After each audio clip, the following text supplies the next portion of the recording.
जा रहा, कड़ा नहीं पहनने दिया जा रहा। भारत में क्या हो रहा है? भारत का नाम मत बिगाड़िए। I am proud to be Indian. सब हो रहा है भारत में, नाम मत बिगाड़िए भारत का बस। लेकिन आप देश के बारे में विदेश में जाके मत बोलिए, ये गलत है। आप देश में जो बोल रहे हैं बोलिए, भारतीय जनता और आप बोल भी रहे हैं उसमें कोई वो नहीं है। आप बाहर मत बोलिए, देश का नाम मत खराब कीजिए। मेरा क्वेश्चन कांग्रेस से, आप आराम से बोलिए। 2 क्वेश्चन है। पहला, 50+ की एज होने के बाद अपने आप को युवा नेता कहने वाले राहुल गांधी जी, गजब बेइज्जती है। जब मोदी जी पर ऐसी बातें बोलते हैं कि उन्हें रावण बोला जाता है या बुरे वर्ड्स, तो युवा नेता होके क्या वो हमें यही इन्फ्लुएंस कर रहे हैं कि हम अपनी मर्यादा भूल जाएं? दूसरा प्रश्न, कश्मीर पर आप कश्मीर पर दोबारा से चाहते हैं या नहीं चाहते हैं? आप इतना ज्यादा कश्मीर पर टेंशन दे रहे हैं। दिल्ली, वेस्ट बंगाल, क्या ये स्टेट आपको प्यारी नहीं? तो मेरा सवाल कांग्रेस प्रवक्ता से है, वो क्यों हमेशा जाति और धर्म पे ही पॉलिटिक्स करते हैं? वो विदेश में जाकर हमारे देश के खिलाफ झूठी अफवाहें फैलाई जा रही है। हमारे देश में हर धर्म और जाति के लोगों को अपने धर्म अपनाने की पूरी आजादी है, तो वो क्यों हमारे देश की छवि को ऐसे बना रहे हैं? सर, आपसे ये सवाल है कि ना पीएम मोदी जब सीजेआई के यहाँ गणेश चतुर्थी पे गए तो वो बहुत बड़ा मामला बन गया था, लेकिन सेम जब इफ्तार पार्टी में, मनमोहन सिंह की इफ्तार पार्टी में सीजेआई केजी बालाकृष्णन देखे गए थे, उस चीज पे आप लोग का कुछ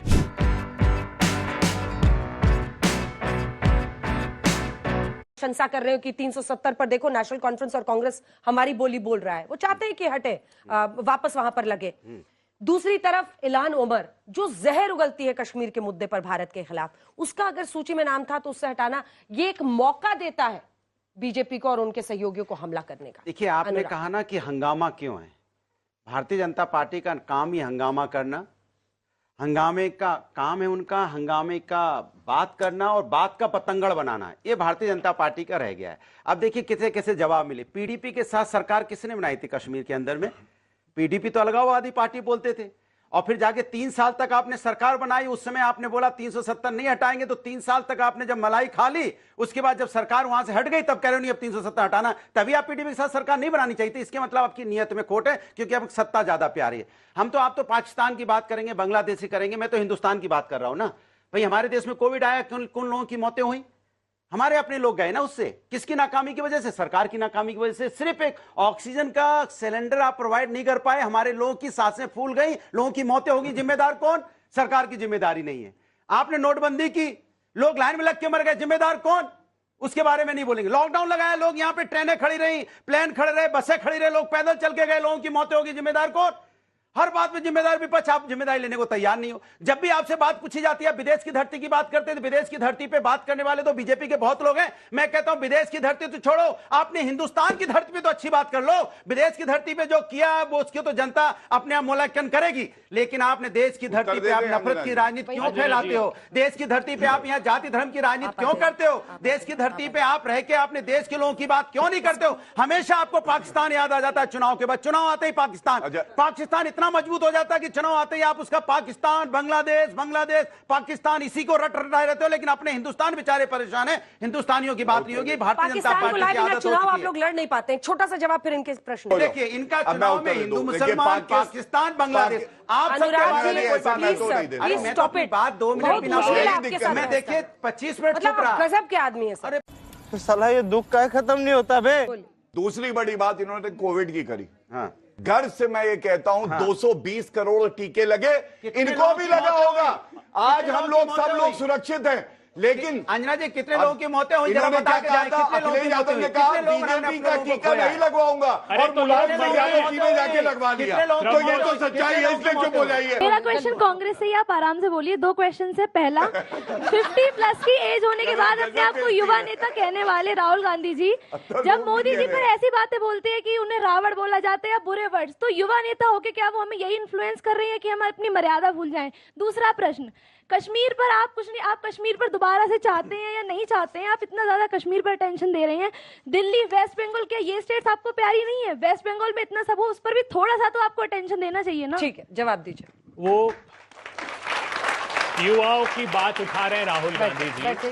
मोदी जी को तकलीफ क्या है? ये जुबान काटने की बात क्यों करते हैं राहुल गांधी के? उनकी जुबान से तकलीफ है, क्योंकि राहुल गांधी जी ने कहा मोदी जी आपका धन्ना सेठ दोस्त 1600 करोड़ रुपए रोज कमा रहा है। चीन का एक चांग चुंग लीग नागरिक मुनीष अडानी के बड़े भाई विनोद अडानी के साथ धंधा कर रहा है, स्ट्रेटेजिक एरिया में काम कर रहा है। मोदी जी को ये तकलीफ है, मोदी जी को ये तकलीफ है कि राहुल गांधी आप वही कर रहे हैं, आप वही कर रहे हैं। मैंने उनको भी रोका था, मैंने उनको भी रोका था।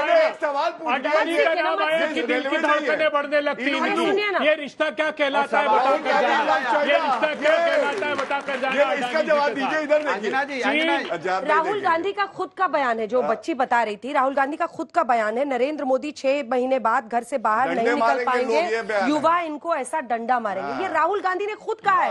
यहाँ पर तो रवनीत बिट्टू जो आपकी पार्टी से आके अब इनके केंद्रीय मंत्री बन गए हैं, राहुल गांधी ने चौकीदार चोर है बोला, तो चोर ऐसी जो शब्द खुद आपके नेता इस्तेमाल कर रहे हैं। और बोटी बोटी कर दूंगा।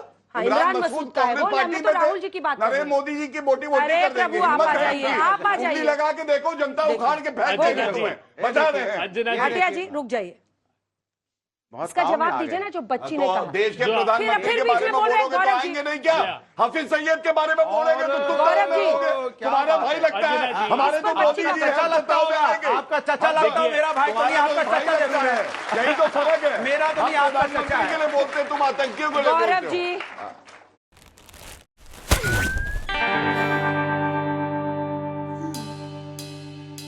Expecting to board a flight, but it's never on time. But what's always on time? Big Basket Now delivery. Modi ji पर जिसने बात कही थी राहुल गांधी, उसको सुनिए ना, उसका नाम ले लीजिए, शर्माइए मत। जो इमरान मसूद की बात की या राजा पटेरिया की बात की, मोदी जी ने उसको तुरंत जेल में डाल दिया, दोनों को। 2.5 महीने बाद जमानत हुई, 20 दिन बाद जमानत हुई उनकी। मोदी जी जेल में डालेंगे इन अपराधियों को?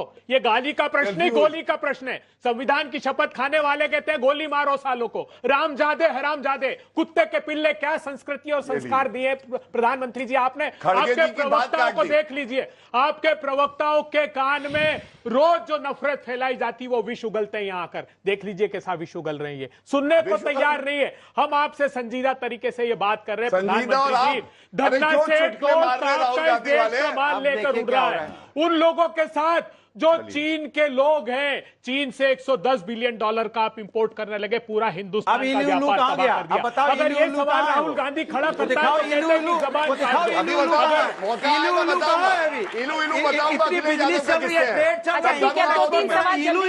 एक साथ जवाब लेंगे, 2-3 सवाल। मेरा सवाल कांग्रेस प्रवक्ता से है। इलू अंदर चला गया। अरे एक सेकंड, इलू बंद हो गया। नहीं, अखिलेश यादव का मेरा सवाल कांग्रेस गौरव जी प्लीज, गौरव जी रुक जाइए, ये है समाजवादी पार्टी की टूटी फूटी साइकिल। एक सेकंड, ये भाषा आप लोग पूरे किसकी है बताइए आप सब मिलकर युवाओं की आवाज दबा रहे हैं, अगर नहीं तो चुप हो जाइए। मुझे छोड़कर इलू वही बोल रहे थे, मैं नहीं बोला हूँ। मैंने नहीं बोला। तो मेरा सवाल कांग्रेस प्रवक्ता से है, वो क्यों हमेशा जाति और धर्म पे ही पॉलिटिक्स करते हैं? वो विदेश में जाके हमारे देश के खिलाफ झूठी अफवाहें फैलाई जा रही है। हमारे देश में हर धर्म और जाति के लोगों को अपने धर्म अपनाने की पूरी आजादी है, तो वो क्यों हमारे देश की छवि को ऐसे बना रहे हैं? देश की छवि को खराब किया प्रधानमंत्री जी। ठीक है, छोटे एक बार सबके सवाल हो जाए। वो चीन गए और कहा कि भारत में 2014 के पहले, आपको तो गजब आज शौक चढ़ा बोलने का। 2014 के पहले पैदा होने में शर्म आती थी, इससे बड़ा अपमान हो सकता है। सवाल बीजेपी से है कि जिस तरह आप राहुल गांधी के बयान को अमेरिका वाला जो सिख है उस पर आपत्ति जता रहे हैं, तो जैसा कि लोकसभा चुनाव में प्रचार के दौरान प्रधानमंत्री नरेंद्र मोदी ने खुद कहा कि मंगलसूत्र छीन लेंगे, तो इसका बचाव आप कैसे करेंगे? ठीक है, भेज भी वो तो भेज भी बोल रहे हैं। मेरा क्वेश्चन बहुत एक बीजेपी के रिप्रेजेंटेटिव से भी है, कांग्रेस से भी है, ताकि ये ना कहा जाए कि मैं व्हाट्सएप यूनिवर्सिटी से आ रही हूँ। सर आपसे ये सवाल है कि ना पीएम मोदी जब सीजेआई के यहाँ गणेश चतुर्थी पे गए तो वो बहुत बड़ा मामला बन गया था, लेकिन सेम जब इफ्तार पार्टी में मनमोहन सिंह के इफ्तार पार्टी में सीजेआई केजी बालाकृष्णन देखे गए थे, उस चीज पे आप लोग का कुछ कहना नहीं है। नेक्स्ट क्वेश्चन बीजेपी के रिप्रेजेंटेटिव से ये है, सर फंडामेंटल राइट है हमारा कि रिलीजन इज समथिंग जो सेक्युलर होना चाहिए, India is a secular state, लेकिन फिर भी हम देखते हैं कि तमिलनाडु में इतने सारे टेंपल्स है जिसको आज भी स्टेट रेगुलेट करती है, इंटरनल ऑडिट करती है, ऐसी ऑडिट जिसमें एक भी सीए बाहर का नहीं होता, पेरोल पे एक भी सीए नहीं होता। सर ये कैसा ऑडिट हो रहा है? और वो टाइम कब आएगा जब टेंपल्स को हम खुद रेगुलेट करेंगे, ना जिस तरह गुरुद्वारे को लोग खुद रेगुलेट करते हैं, मॉस्क को खुद रेगुलेट करते हैं, टेंपल्स को कब हम खुद रेगुलेट करेंगे? तो तिरुपति बालाजी के लड्डू वाले प्रसाद के बाद ये मुद्दा और भी उठा। मैं प्रश्न नोट कर लीजिए छोटे जल्दी से। मेरा सवाल बीजेपी से है, वुमेन एम्पावरमेंट के लिए बहुत बात करते हैं, स्कीम्स करते हैं, बट जम्मू कश्मीर में हमें सिर्फ 4% सीट्स क्यों दिए गए? हाँ सब अपनी अपनी पार्टी को मेरा सवाल बीजेपी से है सर। जब बालाकोट स्ट्राइक में महबूबा मुफ्ती जी ने सबूत मांगा था तब आपने उन्हें पाकिस्तानी खाला कहा। अब आपके साथ वो गठबंधन में आ गई तो क्या आप उन्हें कश्मीरी महबूबा मुफ्ती जी तब आप उनके साथ सर जब थे तो आप उन्हें कश्मीरी बुआ कहेंगे सर? जब आपके साथ आई थी तब हम उन्हें क्या कश्मीरी बुआ कहेंगे? मेरा सवाल कांग्रेस से है। राहुल गांधी जी विदेश में जाके इतना बड़ा स्टेटमेंट पास करते हैं, क्या हरकत है ये? आप इससे एक पार्टी को गिरा नहीं रहे हैं, आप पूरे देश की छवि को बिगाड़ रहे हैं, ये आप मान लीजिए। क्या छवि बिगाड़ी बताइए? रोजगार का मुद्दा उठाना छवि बिगाड़ना है? अब इससे लड़िएगा। प्रति प्रश्न कर रहा हूं, बच्ची की भावना का आदर करते हुए। आप बीजेपी गिराना चाहते हैं, सबका एक सब अपने विपक्ष गिराना चाहते हैं, सच है, मान लीजिए सब चाहते हैं यहाँ पे बीजेपी गिराना। क्या बात है यार, बहुत बढ़िया। सब चाहते हैं यहाँ पे।